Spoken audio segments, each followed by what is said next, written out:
Shalom familia, gracias por acompañarnos en este estudio que estamos haciendo sobre la ofrenda Tamid. Recuerden que ya hemos cubierto varios capítulos del Tratado Tamid en la Mishnah que hablan sobre la ofrenda continua, la ofrenda que se presenta todos los días en el templo, que abría el día por la mañana y cerraba las ofrendas por la tarde. Recuerden que ya hemos cubierto el capítulo 1, 2, 3, 4 y hoy nos toca cubrir el capítulo 5 y 6 del tratado Tamid de la Mishnah. Bien, así que vamos a comenzar familia, pero esta vez quiero hacerlo un poquito distinto. Quiero que vamos primeramente a los escritos del primer siglo, porque justamente el capítulo 5 y 6 nos van a dar una, podemos decir, como una luz sobre lo que acontecía en unos pasajes bien particulares del primer siglo de los que son los escritos de los evangelios, y me gustaría comenzar por ahí. Así que familia, vamos a comenzar el capítulo 5 y 6 de la ofrenda Tamid y quiero que vayamos al Nuevo Testamento, a los escritos del primer siglo, y vamos a Lucas capítulo 1 y vamos a leer desde el verso 5 en adelante. Y ustedes dirán, ¿pero por qué? Porque justamente lo que vamos a estudiar hoy sobre la ofrenda Tamid nos va a ayudar a entender lo que está sucediendo y nos va a dar también una dimensión de lo que sucede en esto que va a pasar con Zacarías, cuando él recibe la noticia de que va a ser papá. Entonces, ahora vamos a leerlo para tenerlo como un precedente bíblico, como una base, y después vamos a empezar a analizarlo de acuerdo al capítulo 5 y 6 de la ofrenda Tamid. Así que vamos a leer lo que dice Lucas capítulo 1 del verso 5 en adelante. Dice, hubo en los días de Herodes, rey de Judá, un sacerdote llamado Zacarías de la clase de Abías. Su mujer era de las hijas de Aarón y se llamaba Elizabeth. Ambos eran justos delante de Dios y andaban irreprensibles en todos los mandamientos y ordenanzas del Señor. ¡Wow! Familia, no vamos a entrar en muchos detalles, sino que me quiero enfocar en la parte de la historia que corresponde a los capítulos 5 y 6 de la ofrenda Tamid, pero quiero invitarlos a que vayan y vean el estudio que hemos hecho en nuestro canal de YouTube, La Biblia en su contexto, de cuándo nace Yeshua, en la serie que se llama La Casa del Padre, el Templo. En ese estudio le dedicamos un estudio completo a analizar estos términos y también a este capítulo y los términos que se hablan y damos mucha más información. Ahora vamos a hacer como un repaso familia y vamos a hacer como un extra a ese estudio que ya realizamos sobre cuándo nace Yeshua y que hablamos sobre Zacarías, en el tiempo que estaba y qué es lo que estaba aconteciendo en este momento. Entonces, vemos acá algo bien interesante familia, que dice que estaba Zacarías, nos da un tiempo que nos podemos ubicar en un tiempo, en la línea de tiempo, en el reinado de Herodes, que era rey de Judá, o sea que estamos hablando en primer siglo, y acá hay que empezar a investigar cuál de todos los Herodes era, pero nos habla de que era, aquí comienza a hablar sobre Zacarías, que era un sacerdote, y su mujer, que era también una descendiente de Aarón, que se llamaba Elizabeth. Y dice que ambos eran justos delante de Dios y andaban irreprensibles en todos los mandamientos y ordenanzas del Señor. O sea que eran personas justas. Y miren la definición de lo que era una persona justa. Alguien que guardaba los mandamientos y las ordenanzas del Señor. Wow, y esto está en Lucas capítulo 1. Verso 7, pero no tenía hijos, porque Elizabeth era estéril y ambos eran ya de edad avanzada. Acá nos podemos hacer la idea de que eran ya ancianitos, pero si nosotros conocemos el servicio del templo y conocemos cómo era el tema de la educación de los sacerdotes, cuando ellos entraban en servicio, cuando ellos empezaban a educarse, vemos que el Números capítulo 4, verso 3, nos dice que los sacerdotes servían desde los 30 años hasta los 50 años. O sea que Zacarías no era una persona mayor de 50 años, sino que era menor. O sea que podría estar entre los 40, 45, ya estaba muy próximo a retirarse por lo que nos dice. Y dice que aconteció que ejercía su sacerdocio delante de Dios según el orden de la clase. Y eso tenemos que ir a Primera de Crónicas, capítulo 24, en donde se nos menciona las 24 órdenes que iban a prestar servicio en el templo, cada una a su tiempo. Entonces, por eso yo los invito a que vayan y vean el estudio que hicimos sobre cuándo nace Yeshua, porque le dedicamos bastante tiempo a marcar este precedente, establecer ese precedente. Dice, conforme a la costumbre del sacerdocio, le tocó en suerte ofrecer el incienso. ¡Wow! Algo que había en la ofrenda tamid, incienso, entrando en el santuario del Señor. Y toda la multitud del pueblo estaba fuera orando a la hora del incienso. Esto era todo parte, esta parte de aquí, estamos viendo que habla del incienso, tiene que ver con la ofrenda tamid. Puede haber sido por la mañana o por la tarde. Y toda la multitud del pueblo estaba fuera orando a la hora del incienso. Y se le apareció un ángel del Señor puesto en pie a la derecha del altar del incienso. ¡Wow! Ahora teniendo esto en mente, y vamos a adelantarnos también un poquito sobre la historia al versículo 21. Vamos a leer del 21 al 23. Vamos a leer del versículo 20. Dice, y ahora quedarás mudo y no podrás hablar hasta el día en que esto se haga, por cuanto no creíste en mi palabra, las cuales se cumplirán a su tiempo.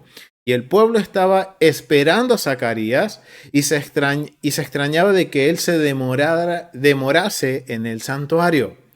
Wow, y esto está todo relacionado con la ofrenda tamid. Pero cuando salió no les podía hablar y comprendieron que había visto visión en el santuario.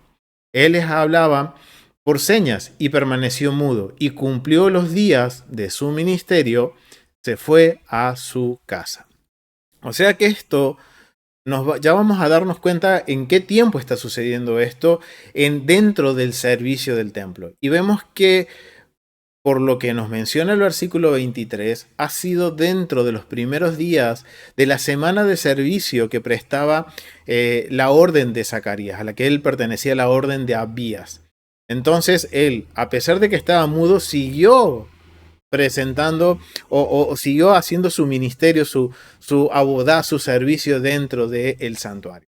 Pero acá hay algo bien interesante, familia, porque esto ustedes se estarán preguntando, ¿y esto cómo lo relacionamos con la ofrenda tamid? Justamente el capítulo 5 y 6 de la ofrenda tamid nos va a dar más instrucciones y nos va a permitir ver algunos detalles que quizás en la historia de Lucas no se nos están dando, en la historia que está narrando Lucas. Porque vamos a ver que al estudiar el capítulo 5 y 6 del Tratado Tamid, vamos a darnos cuenta algunos detalles como por ejemplo cuándo fue el momento preciso que el ángel se le aparece y le habla a Zacarías en el lugar santo. Entonces vamos a ir entonces a la app del templo y vamos a comenzar desde el último lugar que quedamos. Recuerden que en el capítulo 4 hablamos sobre de cómo se manipulaba la ofrenda, cómo se despostaba el animal, lo meticuloso que tenían que ser los sacerdotes a la hora de hacer los cortes en el animal, de prepararlo. No lo podían preparar así nomás, sino que había que lavar a ciertas partes. Había todo un protocolo, recuerden. Y habíamos quedado que había 9 sacerdotes que presentaban la ofrenda en el altar.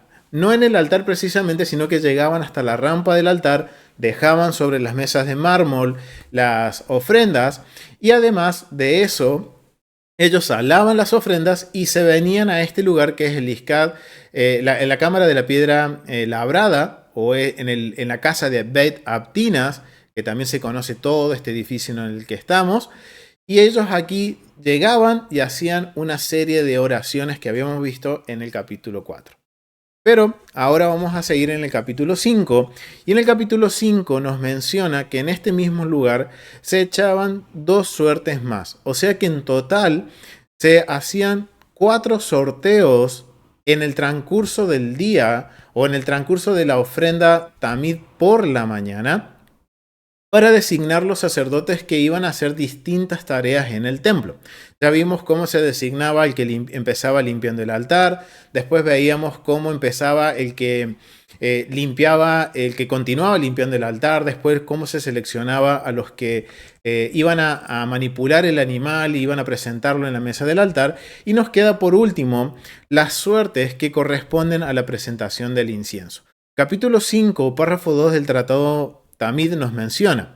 Les decía, o sea, está hablando del encargado. Recuerden que había un encargado quien echaba las suertes, un sacerdote que se encargaba especialmente de escoger quiénes iban a servir, quién iban a hacer la abodá dentro del servicio del templo. Bien, y dice 5.2 del Tratado Tamid, dice, les decía, el encargado, los que sos nuevo para el incienso, venid y echad suertes. Echaban suertes y a quien tocaba le tocaba. Luego, nuevos y viejos, venid y echad suertes para ver quién toca subir las porciones sacrificiales desde la rampa del altar. Rabí Eliezer ben Jacob dice, sin embargo, que quienes las subían a la rampa, las subían también al altar. Aquí vemos que siempre vamos a ver que hay distintas opiniones dentro de los sabios, o sea, dentro del Sanedrín. Recuerden que cuando habla de rabinos en la Mishnah, está hablando de sacerdotes que pertenecían al Sanedrín. Entonces vemos que la primera suerte, o sea, las dos suertes que quedan, eran la suerte de, primero, la tercera suerte que se echaba era la suerte, de acuerdo al Jabodá Jacorbanos, nos menciona que la tercera suerte era para escoger quiénes ahora iban a llevar las piezas que habían quedado en la mesa, saladas ya para presentar en el altar, quienes iban a presentar esas piezas en los fuegos del altar. Y la cuarta suerte era para escoger quiénes iban a participar en lo que era el llevar las brasas del incienso y quién iba a presentar el incienso en el altar. Y algo bien característico, algo bien particular es que habla que cuando hacía la del incienso solamente dice que llamaba a los nuevos. De acuerdo a la Mishnah nos menciona que los nuevos son los que nunca en la vida habían ofrecido la ofrenda del incienso. De acuerdo a los sabios, un sacerdote lo presentaba una vez en su vida. Entonces ahora entendemos qué es lo que está sucediendo con Zacarías. A pesar de que él ya era un sacerdote, digamos, de entre 40 y 45 años aproximadamente, él nunca había presentado la ofrenda del incienso. Y justamente, ya antes de retirarse, él tiene el privilegio de poder hacer esta bodá, este servicio. Entonces, no importa si eran jóvenes o no, sino que era la condición de que nunca hubieran presentado la ofrenda.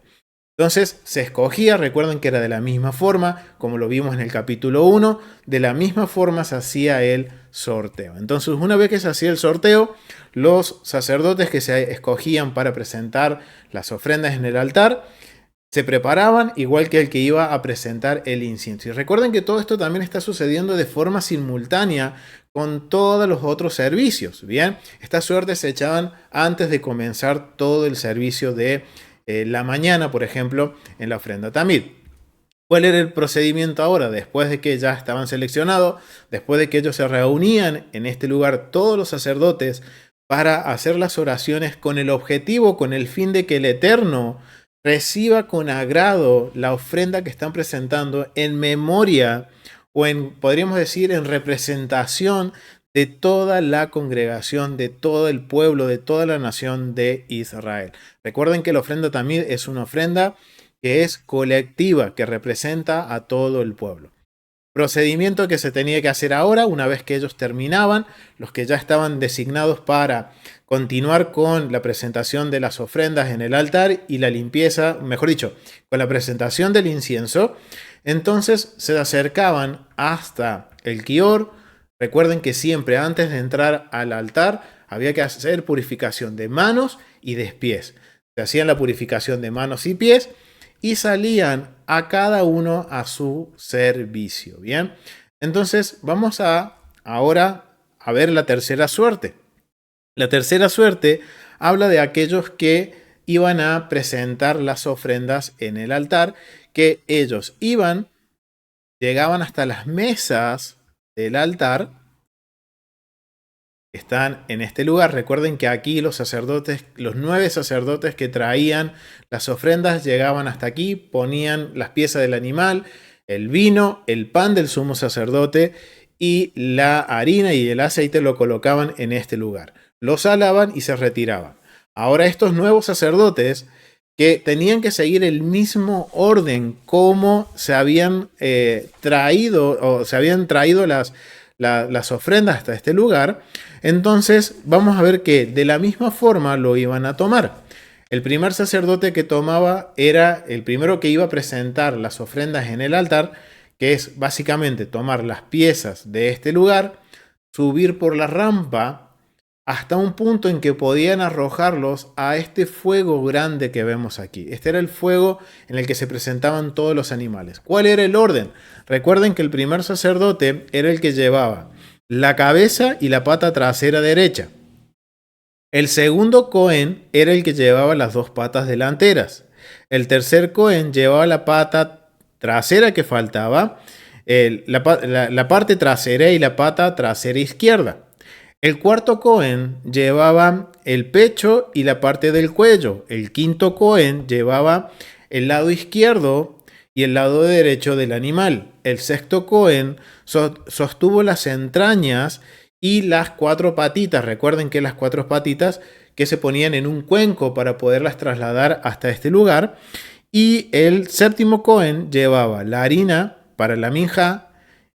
Y también llevaba el octavo Cohen los panes del sumo sacerdote y el noveno llevaba el vino. Y en ese mismo orden era como iban a presentar las ofrendas en el altar. Los que iban al fuego, excepto el de la libación, el último, llegaba hasta esta esquina. Recuerden, eso lo vimos en el estudio anterior. Y ese era el procedimiento para presentar las ofrendas en el altar.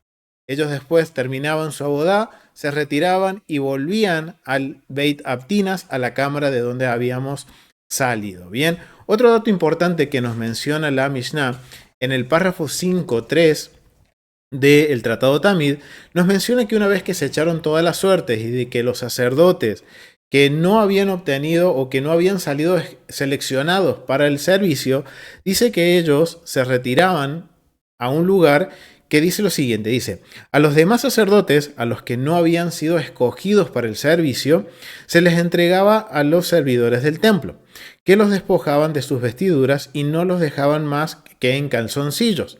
Había allí nichos en los que estaban escritos los diversos nombres de las diversas prendas que usarían para el oficio. Y esto es porque obviamente estas vestiduras son, recuerden, especiales y tienen todo un protocolo para manejarse estas vestiduras. Entonces, aquellos que no habían sido escogidos para el ofrecimiento de la ofrenda Tamid iban a retirarse hasta un lugar que se llama la cámara de Pinjas. Vamos a bajar hasta este lugar. Vamos a dejarlos aquí a los sacerdotes que sigan poniendo las ofrendas en el altar y nos vamos a dirigir a esta cámara que se encuentra aquí en la parte de la puerta Nicanor hacia el sector este es el sector sureste, en donde entramos y aquí se encuentra la cámara de Pinjas, la cámara del sastre. Aquí era en donde se almacenaban todas las vestimentas sacerdotales de los vestimentas regulares, de los sacerdotes regulares. La del Cohen Gadol tenía un lugar especial, un vestuario especial, en un lugar un poco más santo, podríamos decir. Bien, pero en este lugar se encontraba la cámara de Pinjas. Y mire, quiero compartirles esta información que proviene del recurso de Original Second Temple del Rav Yoav Elan, que habla sobre esta cámara y me da un poco más de luz sobre cómo era este procedimiento. Recuerden que los sacerdotes, ellos prestaban servicio durante toda una semana. Lo que nos menciona el Rav Yoav y también un poco lo que nos menciona el Abodá HaKorbanos, nos menciona de que estos sacerdotes, mientras estaban en su semana de servicio, ellos permanecían con sus vestimentas, digamos, de servicio, con sus vestimentas sacerdotales. Ellos llegaban con sus vestimentas regulares, entraban a esta cámara, de acuerdo a lo que nos menciona el recurso de Original Second Temple, dice que había dos cámaras ubicadas a lo largo del muro este de la Sara, o sea, en la puerta Nicanor. Al norte, la cámara de Pinjas, Hamalbish, el pañero, el sastre, donde se almacenaban y distribuían las vestimentas sacerdotales. Cuando los Kohanim llegaban al Beit Hamidash, o sea, esto es, recuerden, cada vez que ellos entraban a lo que es el servicio cada semana, y esto se hacía cada Shabbat, el cambio de cada orden se hacía en cada Shabbat, ellos pasaban por este lugar, dejaban sus vestimentas regulares, se cambiaban sus vestimentas por las sacerdotales, y ya esas vestimentas permanecían con ellos durante la semana. Y cuando ellos presentaban las ofrendas, también al terminar su servicio, se acercaban hasta este lugar y cambiaban sus vestiduras. ¿Por qué? Porque todo esto tiene que ver con un protocolo, tiene que ver con también la responsabilidad de manejar esas vestimentas sacerdotales con dignidad. Nos menciona la Mishnah cuando habla sobre la función de digamos, el encargado Pinjas Hamalbish, o el Pinjas el pañero, el sastre, tenía esa función. No solo era él, era todo un escuadrón de sacerdotes, tenía un personal apropiado para que pudieran minuciosamente revisar cada prenda, revisar el desgaste, cómo se usaba, y también generar responsabilidad en los sacerdotes regulares de cómo usar estas vestimentas santas. Entonces, era el encargado de controlar el uso de las vestimentas. Y esto se veía como, de acuerdo a lo que nos menciona la Mishnah, se veía esta habitación en la que estábamos, en la del templo, de acuerdo a los sabios, se veía de esta forma. Así se almacenaban. Y otro dato particular: las prendas de los Kohanim no tenían talle, ni tampoco tenían, esta prenda es para el sacerdote tal y esta es para tal. No. Eran, como podríamos decir, talles universales que se podían ajustar al cuerpo de la persona. Y esto era para que no generar de alguna forma privilegios o hacer diferencias dentro de los sacerdotes. Entonces lo único que habían eran tres talles: pequeño, grande, largo y grande. Nada más.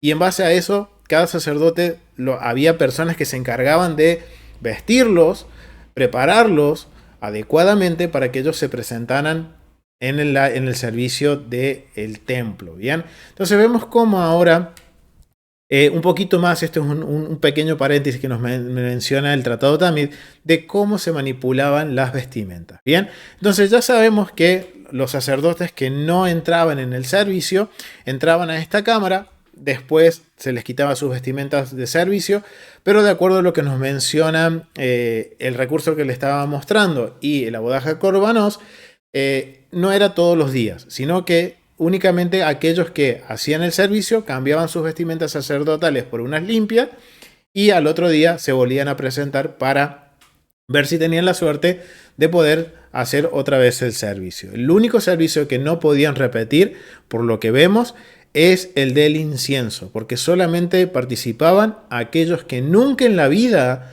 habían presentado el incienso en el lugar santo. Bien, entonces ya ahora conocemos otro lugar más del templo, que esto ya más o menos nos tiene que ir dando una idea de lo que estaba sucediendo en la historia de Lucas, en la narración de Lucas, en el capítulo 1, cuando habla de Zacarías.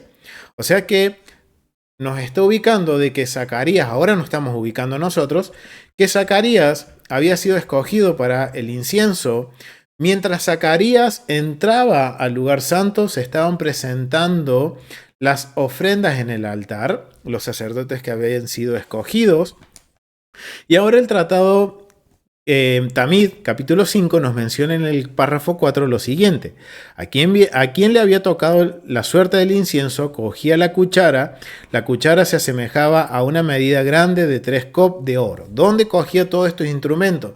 Recuerden que antes de comenzar todo el servicio, se traían los utensilios a este sector. Había una mesa de plata en este sector en donde estaban todos los utensilios para el servicio. ¿Recuerdan cuántos utensilios eran que se utilizaban en el servicio de la abodá? Eran 93 utensilios. Eran 3 juegos de 31 utensilios que se colocaban en una mesa de plata justamente aquí en este lugar. Bien, entonces ahora el que estaba encargado del incienso, y hoy lo vamos a poner nombre, que se va a llamar Zacarías, el padre de Juan, él va a venir hasta este lugar, va a tomar lo que necesita para el incienso. Dice el párrafo 4, a quien le tocaba la suerte del incienso cogía la cuchara se asemejaba a una medida grande de 3 cops de oro, contenía 3 cops. Dentro de ella había una escudilla llena, o sea, había como una cuchara llena de lo que era el incienso, formando un montículo de incienso. Tenía una tapa y encima de ella una especie de asidro dice, como una manija tenía, como menciona en el punto 61, dice que era como una tapa o como una especie de asa que tenía este instrumento que usaba el sacerdote, en este caso lo vamos a llamar Zacarías. Párrafo 5 dice, a quien había caído la suerte del brasero, o sea, de llevar las brasas hacia el altar, cogía el brasero de plata, y esto es bien interesante porque vamos a hacer este procedimiento que es básicamente, dice que el que tomaba el brasero, cogía este brasero que era de plata, dice que subía a lo alto del altar, vamos a subir, entonces tomaba de los utensilios de la mesa de plata que se encontraba en este sector, tomaba en los utensilios, subía y ahora, ¿de qué fuego tomaba las cenizas? Este no, porque este era para presentar las ofrendas de los animales. El fuego que tenemos a nuestra izquierda, este que está acá, que es un poco más pequeño, era del cual se tomaban las brasas para el incienso. Entonces, el que le correspondía llevar las brasas, subía con el brasero hasta este lugar. El brasero es de plata. Recuerden que también, de acuerdo al material que se está usando para presentar el incienso, nos va a marcar si es un día de Yom Tov como Yom Kippur, o un día regular. Cuando es de plata, día regular. Cuando es de oro, es Yom Kippur, familia. Dice que tomaba de aquí las brasas y después él las descendía. Dice, miren lo que dice. Tomaba con el brasero de plata, subía al lugar alto, justamente donde estamos nosotros, quitaba las brasas, escogía las mejores, descendía y lo vaciaba en un brasero de oro. Bien, miren cómo era el procedimiento. Se desperdigaban en aquella operación como un cop de cenizas. O sea, pasaba de un cuenco de 3, podríamos decir de 4 cop, él tomaba en un cuenco de 4 cop y después lo vertía en otro de 3 cop. Y quedaba uno por fuera, como un exceso había, ¿bien? Después de esto dice que el caldero con el cual él llevaba las brasas era un recipiente de capacidad de un letej. Es una unidad de medida de volumen. Tenía 2 cadenas. Una era para arrastrarla hacia abajo y la otra era para sujetarlo y para bajarlo por el altar. O sea que eran 2 cadenas, básicamente era la función de poderlo llevar y no estar quemándose con las brasas. Recuerden, esto era un metal, las brasas en el metal calientan rápido, entonces las cadenas servían como una especie de manillar que llevaba alejado las brasas del cuerpo del sacerdote. Y esto tenía, como les decía, 2 funciones. Una era básicamente para poder recolectar las brasas y la otra para poderlo bajar del altar. Entonces, dice que ahora, una vez que tomaban las cenizas, las brasas, bajaba, se retiraba y se preparaba junto con el que iba a presentar el incienso e iban subiendo por las gradas, por estos escalones hacia el lugar santo, ¿bien? Pero acá hay un dato bastante interesante, familia. En el capítulo 5, párrafo 6 del Tratado Tamid menciona lo siguiente. Cuando llegaban entre el pórtico y el altar, o sea que ellos llegaban a esta altura aproximadamente, el que llevaba las brasas como el que llevaba el incienso, uno agarraba el rastrillo, que se llamaba magrefa, también se conoce como magrefa, era como una especie de rastrillo, otros dicen que era como una especie de instrumento que se arrojaba al suelo y que hacía un gran ruido, dice. Dice, uno agarraba el rastrillo magrefa y lo arrojaba entre el pórtico y el altar. En Jerusalén nadie podía oír la voz de su compañero a causa del estruendo del rastrillo o del magrefa. Eso servía para tres finalidades. ¡Wow! Miren familia, y es algo que hemos estado viendo cada capítulo, cada paso de la ofrenda tamid. Habían ruidos, habían tiempos, habían señales que se hacían dentro del servicio para indicar qué es el paso que seguía. Y justamente este sonido del rastrillo o de este instrumento que también se llama magrefa, lo hemos visto también en los capítulos anteriores, hemos hablado un poquito de él, dice que tenía tres funciones. La primera era que cuando sonaba, un sacerdote oía el ruido y sabía que sus hermanos, los sacerdotes, estaban entrando para hacer las postraciones. O sea, era el sonido que ellos les marcaba el tiempo en el que sus hermanos, el que estaba por presentar en este caso el incienso, estaba por entrar al lugar santo. También menciona que la segunda función era para que el Kohanim, los Leviim, también al escuchar el sonido, ellos sabían que sus hermanos estaban prestos para comenzar con los cantos. Y también la tercera función era para que el presidente de los representantes, y estos son los Ma'amadot, son los hombres de pie, esto es algo que lo vamos a ver ahora enseguida, familia, al oír el ruido colocaban a los impuros en la puerta oriental. ¿Cuál es la puerta oriental? La puerta Nicanor, que justamente aquí se está tapada, ¿bien? Y esto es algo que acá quiero yo detenerme un poquito, porque mientras Zacarías entraba al lugar santo, miren lo que estaba sucediendo. Cuando Zacarías tomó el incienso, miren, y esto vamos a hacerlo con la historia de Lucas capítulo 1, tomó el incienso y era acompañado junto con su hermano que llevaba, hermano porque era de los Kohanim, de los sacerdotes, llevaban el brasero. Ellos subían hasta este lugar. Cuando ellos llegaban a este lugar, sonaba el rastrillo. Y esto daba el sonido, ya hacía que los sacerdotes supieran que ellos ya estaban por entrar. Los levitas, preparándose para los cánticos. Y el representante el presidente de los representantes, que son los Ma'amadot, que vienen a ser los príncipes de Israel, separaban a los impuros y los paraban enfrente de la puerta oriental, dice. Bueno, vamos a hacer acá un paréntesis y vamos a profundizar un poquito más sobre quiénes son los Ma'amadot o los representantes.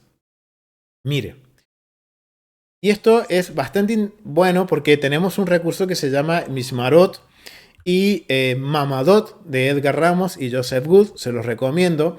Y miren lo que nos menciona con respecto a quiénes eran los Ma'amadot.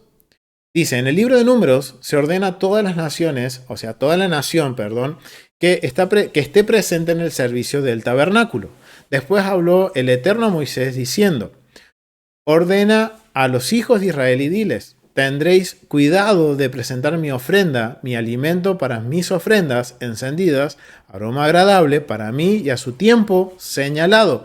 Y esto lo vemos en Números capítulo 28 del 1 al 2. Entonces vemos que los representantes eran representantes de las 12 tribus de Israel. En primer siglo eran de los 24 distritos que se presentaban, o las 24 provincias que habían dentro de Judea, ¿bien? Pero eran los príncipes, los Ma'amadot eran los príncipes, los representantes de cada provincia, de cada tribu, que se presentaban en la ofrenda, eran como los testigos de la ofrenda, ¿bien? Debido a que es imposible que toda la nación de Israel pudiera estar presente en las ofrendas comunales, en este caso la Tamid, se estableció un sistema de Ma'amadot, que son los hombres de pie. El Ma'amadot significa hombres de pie. Individuos rectos, miren cómo tenían que ser estos hombres. Individuos rectos y temerosos del pecado fueron seleccionados de todas las tribus como representantes. La participación del servicio del templo era parte del Tabnit, del plano y diseño del templo. Era tan importante que los sabios dijeron que fue debido al servicio del Ma'amadot. Miren lo que dicen los sabios y la importancia de esto. En el templo que el mundo llegó a existir. Fue en el mérito de estos representantes de la comunidad que el mundo continuó existiendo. En este contexto, Dios prometió a Abraham que su descendencia heredaría la tierra. ¿Cómo sería esto?, pregunta Abraham. El Creador le respondió: en el mérito de las oraciones del Anshei Ma'amadot, de los hombres de pie. Y esto se encuentra en el Pirkei Avot, capítulo 1, párrafo 18. Esto es un comentario que hacen los sabios, pero me pareció bastante interesante porque demuestra la responsabilidad y el carácter que tenían que tener estos hombres que eran representantes. Cada tribu tenía un príncipe o un nazí, el líder tribal. Bajo él estaba el Roshei Ma'amadot, los líderes principales. Sobre la familia dentro de las tribus, el mismo clan tenía diferentes Beit Ab o padres de familia. O sea que vemos que dentro de las tribus había también un sistema de organización, en donde el príncipe era el Ma'amad, era el que representaba en las ofrendas, el quien estaba representando a su familia en el templo. ¿Bien? Esto es bien interesante porque ahora conocemos quiénes son estos representantes. Y vemos que este sonido del magrefa le indicaba no solo a los sacerdotes en el tiempo del servicio de la ofrenda tamid que estaban, sino que también a los leviim, para los cánticos, que eso lo vamos a ver en el capítulo 7, el último capítulo que cubriremos la semana entrante, y también les indicaba a los mamad cuál era la función que ellos tenían que hacer: separar a los que eran impuros a la puerta oriental. Ahora la pregunta es: ¿quiénes son estos impuros? ¿Quiénes eran los impuros? Miren, en lo que dice en la Mishnah, en el Tratado de Negaim, dice lo siguiente. Según Maimónides, los leprosos, wow familia, y esto entonces ahora también lo podemos unir con Yeshua cuando él sana a los leprosos. Esto es parte del protocolo que también sucedía cuando los leprosos eran sanos. Y esto es bien interesante porque Yeshua, cuando los envía al templo que vean a los sacerdotes. Y esto es parte también digamos, del protocolo de la ofrenda tamid. Según Maimónides, dice que los leprosos curados eran colocados allí a fin de ser rociados con las aguas, rociados con la sangre de su sacrificio por la culpa. Bien, ¿a dónde eran llevados? Miren, vamos a ir a la app del templo y vamos a ver dónde eran llevados estos sacerdotes. Vamos a dejarlo aquí a Zacarías. Vamos a dejarlo ahí que él va preparándose para entrar. Y ellos se acercaban a esta pequeña puerta que estaban acá. O sea que cuando escuchaban el sonido del magrefa o del rastrillo caer, los hombres que estaban en este sector, que es el atrio de Israel, aquí es en donde estaban los Ma'amadot, el Mamad, los hombres de pie, ellos separaban a los que tenían que ser purificados por, en este caso, la lepra, los paraban en esta puerta. Ellos estaban aquí, los ubicaban aquí para que después ellos puedan ser rociados con la sangre de la ofrenda de su culpa, por la culpa. Recuerden que para ellos presentar esta ofrenda primero tendría que haberse presentado en la ofrenda tamid de la mañana.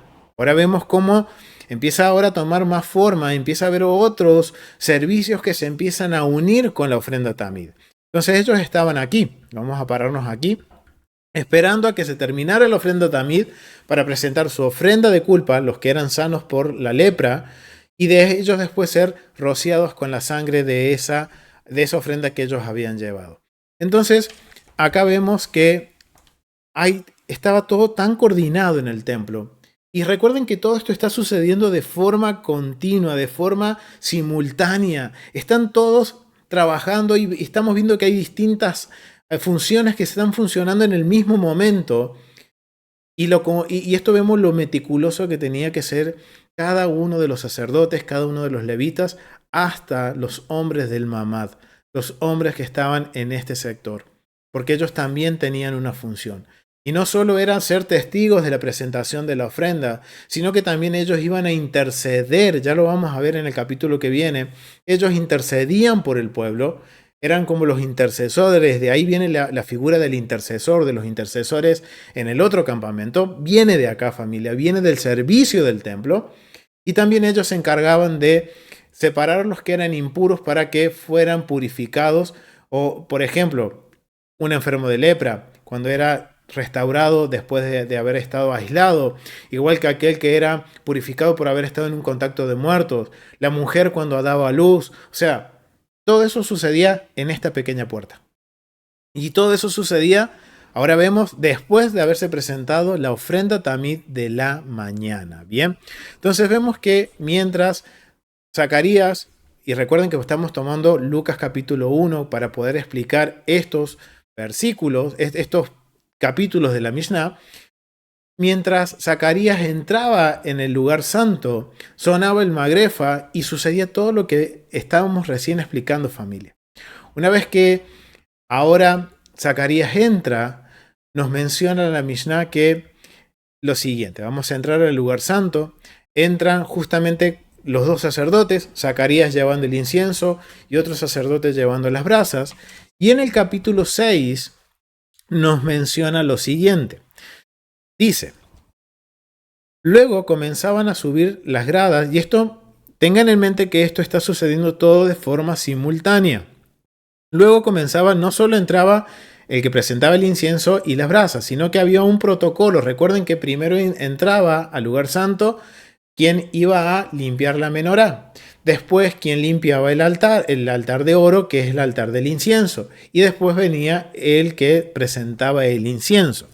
Dice el capítulo 1, párrafo 6 de la Mishnah, dice, luego comenzaban a subir las gradas del pórtico, aquellos a quienes había tocado en suerte limpiar la ceniza del altar interior y la menorá de la presencia, a la que correspondía limpiar las cenizas del altar interior, entraba, cogía el cubo, se postraba y salía. Por eso dice que era que hacían las postraciones. Al que correspondía limpiar el candelabro, la menorá, entraba y se encontraba las dos lámparas de la parte oriental encendidas, limpiaba las cenizas de las que estaban más al oriente y dejaba ardiendo las más cercanas hacia el occidente. Si las encontraba apagaba, las volvía a encender, nos menciona. Capítulo 6, párrafo 2. Dice, a quien había tocado en suerte el brasero, ahora entra el que está acompañando a Zacarías. Va a entrar, va a acercarse, dice, hasta el altar con el brasero, dice, había a quien le había tocado la suerte del brasero, amontonaba las cenizas sobre el altar, las aplanaba con la parte trasera del brasero, se postraba y salía. Por eso es que se dice que los sacerdotes cuando escuchaban el magrefa, era la señal de que ya sus hermanos estaban ingresando al lugar santísimo para hacer las postraciones, porque ellos terminaban de hacer su servicio, se postraban y se retiraban. Entonces vemos que ahora venía el que tenía que hacer el incienso, las brasas, colocaba las brasas en este lugar, las aplanaba con el mismo brasero, hacía una postración, vamos a hacer la postración, se levantaba y se retiraba. Recuerden, sin darle la espalda al lugar santísimo. ¿Bien? Párrafo 3 del capítulo 6 del Tratado Tamid. Dice, a quien había ahora tocado la suerte de ofrecer el incienso, y Zacarías, recuerden, le hemos puesto el nombre de Zacarías, cogía la bandeja de en medio de las cucharas y le entregaba a su amigo o pariente. Este amigo pariente es un encargado, alguien que lo acompañaba, que acompañaba a este sacerdote que hacía el incienso porque nunca lo habían hecho en su vida. Entonces era la primera vez. La primera vez, dice, se había quedado, vamos a leerlo de vuelta, dice, a quien había tocado en suerte ofrecer el incienso, cogía la bandeja de en medio de las cucharas y la entregaba a su amigo o pariente. Se había quedado esparcida en ella, se le ponía en sus manos. Se le instruía de la siguiente modo, o sea, quien acompañaba era porque tenían que recibir instrucción. Acá venía el sacerdote, ahora se acerca el sacerdote que lleva el incienso, Zacarías, junto con otro sacerdote, quien le va a dar la instrucción, que le va a enseñar cómo hacerlo. Recuerden que esto lo hacían una vez en la vida. Entonces, siempre era necesario que hubiera un maestro, hubiera una persona que le enseñara cómo hacerlo y le daba la instrucción de cómo hacer el paso a paso. Y recuerden que Zacarías tenía ya 45 años, familia. Entonces, a pesar de eso, tenía un sacerdote al lado que le ayudaba y le indicaba el cómo hacer el servicio. Dice que le instruía de la siguiente manera. Le decía, ten cuidado, no comiences por delante, no sea que te quemes. Dice también que le decía, apenas había esparcido el incienso, salía. El que debía de quemar el incienso no lo quemaba en tanto que el encargado le decía, ofrece el incienso. O sea, el que le indicaban el cómo tenía que presentar el incienso, hasta le indicaba el momento en el que tenía que hacer la ofrenda del incienso, ponerlo en el altar. Y miren, habían instrucciones y el sacerdote, por más que fuera un sacerdote ya grande, tenía que obedecer y hacer lo que el instructor le decía, el maestro le decía. Entonces dice que primero le recordaba que él lo hiciera de una forma y después le daba este mismo instructor, le decía, ofrece el incienso. Este encargado le decía eso, entonces él ya se preparaba para entrar para presentar el incienso. Si era el sumo sacerdote, y miren este pequeño detalle, el encargado le decía, mi señor sumo sacerdote ofrece el incienso. Y cuando el encargado les decía, ya sea el sumo sacerdote, cuando él decía, y esto sucedía con Yom Kippur, recuerden que todo el servicio de Tamid y de Yom Kippur lo hacía el sumo sacerdote. Entonces, cuando el sumo sacerdote presentaba el incienso en el altar, o el sacerdote regular, en este caso Zacarías, hacía la ofrenda del incienso, el encargado le decía, ofrece el incienso. ¿Y qué sucedía? A partir de este momento, el que decía, ofrece el incienso, se retiraba. Y en este preciso momento, el que presentaba el incienso quedaba totalmente solo. Y miren lo que dice Lucas capítulo 1 del versículo 11 al 13.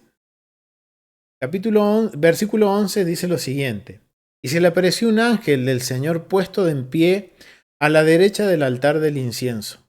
Se turbó Zacarías al verlo y le sobrecogió temor. Pero el ángel le dijo, Zacarías, no temas, porque tu oración ha sido oída y tu mujer Elizabeth te dará a luz un hijo y llamará su nombre Juan. Familia, yo no sé si he podido transmitirles y si más que nada darnos cuenta que justamente en el preciso momento en el que Zacarías presenta la ofrenda del incienso, él queda solo en el lugar santísimo. Él está acá, solo, presentando el incienso. Y cuando él está presentando el incienso, se le aparece el ángel del Eterno, un ángel del Señor. Dice que se le presenta a su derecha. O sea, imagínense ahora familia, miren lo increíble de estudiar la ofrenda Tamid, el servicio del templo, que ahora al leer Lucas podemos dimensionarnos la situación en la que estaba viviendo Lucas. Ahora, ¿por qué él le agarra temor? ¿Por qué él tiene, no temor, digamos que él se sorprende? Porque él estaba solo en el lugar santo. No había nadie. Ya se habían retirado sus hermanos. El instructor, el encargado ya se había retirado y le había dicho, ofrece el incienso. Y ahora, a su derecha, se le aparece un ángel del Señor. Wow, familia. Ahora sabemos precisamente cuándo se le presenta el ángel. Lo único que nos falta saber, que no tenemos muchos detalles, si fue por la mañana o por la tarde, pero sabemos en el momento exacto en el cual el ángel se presenta delante de Zacarías, a la derecha, perdón, de Zacarías, cuando él presentó el incienso y se le aparece el ángel a este lugar. Wow, familia, esto es increíble. A mí, yo cuando empecé a leerlo y lo empecé a conectar, dije, wow, cuánto tenemos que seguir aprendiendo. Es increíble que ahora podemos poder tener una imagen de lo que sucedía dentro del lugar santísimo, de lo que vio, lo que sintió Zacarías. Es increíble, familia. Entonces, vemos que acá quedaba solo. Y después, Zacarías, tuvo este tiempo y esto no demoraba mucho tiempo porque Zacarías lo que tenía que haber hecho es directamente presentar el incienso desde adelante hacia atrás, esperar que el humo suba el humo y retirarse. Era algo rápido. Pero en el momento que él puso el incienso, a su derecha apareció este ángel y que le dice, tus oraciones fueron escuchadas. Y él estaba haciendo las oraciones, o sea, aquí en sí, mientras él presentaba, se estaban haciendo las oraciones de la amidad. Las 18 bendiciones que se hacen de pie, eso se estaba haciendo afuera. El mamad estaba haciendo eso. Y él estaba presentando el incienso en este lugar, mientras los varones de pie, los representantes de Israel, estaban haciendo las oraciones de la amidad, esperando que Zacarías saliera de este lugar, de hacer su boda. Pero Zacarías demora más de lo normal.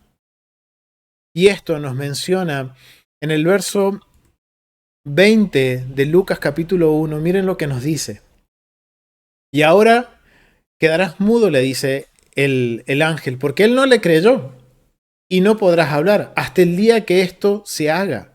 Por cuanto no creíste mis palabras, las cuales se cumplirán a su tiempo. Y el pueblo, miren lo que dice, y el pueblo estaba esperando a Zacarías, cuando ahora sabemos que el pueblo eran los testigos, los que estaban presenciando la ofrenda, el mamad. Ellos estaban haciendo las oraciones de la amidad mientras él presentaba la ofrenda. Pero terminaron la amidad y Zacarías no salía. Y se extrañaba de que él se demorara en el santuario. Pero cuando salió no les podía hablar y comprendieron que había visto una visión en el santuario. Miren cómo los sacerdotes, los levitas, los hombres de Israel conocían el servicio.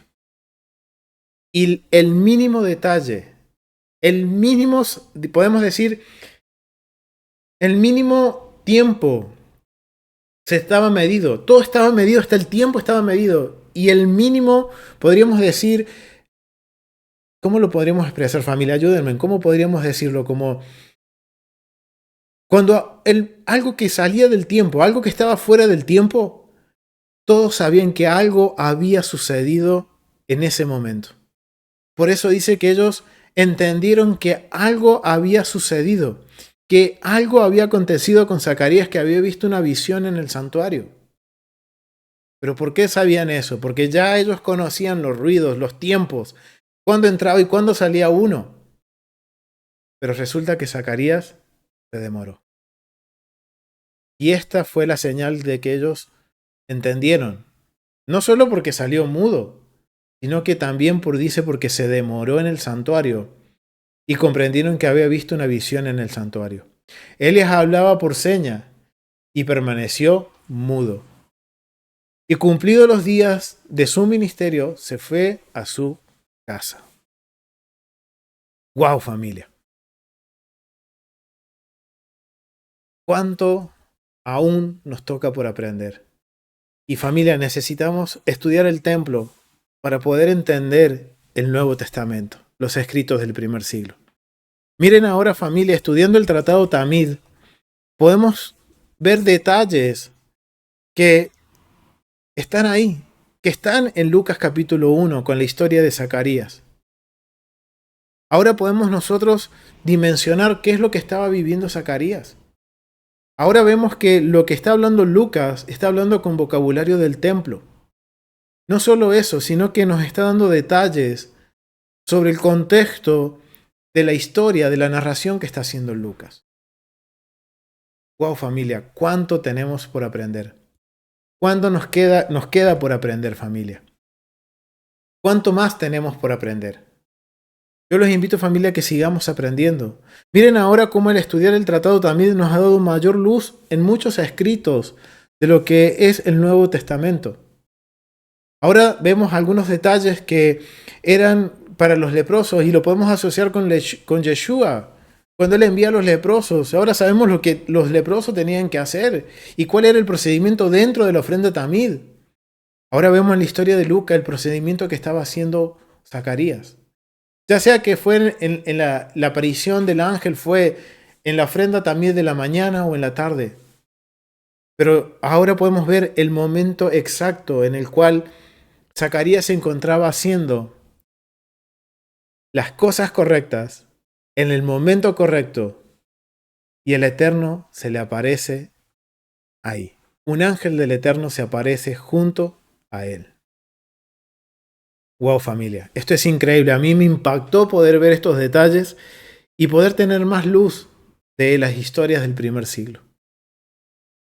Yo los invito a que sigamos aprendiendo, familia, que sigamos escudriñando y los animo a que estudien el templo, familia. Miren, es algo esencial para nosotros aprender el templo. Por eso los invito a que se suscriban a tesorosdeltemplo.com y podamos seguir aprendiendo aún más del templo. Y familia, algo en confianza. ¿Cuántos de ustedes invierten en una plataforma de streaming? En una plataforma de entretenimiento, de series y películas, en donde el contenido no nos edifica mucho. ¿Y por qué no invertir en algo que nos edifique? Te invito a que te suscribas. No lo tomes a personal, pero te invito a que te suscribas y continuemos aprendiendo el templo y que sea algo de edificación, familia. Yo te invito a que te sumes y sigamos aprendiendo juntos sobre el templo. Lo vamos a dejar hasta aquí, familia, y vamos a continuar el próximo estudio con el capítulo 7 del Tratado Tamid.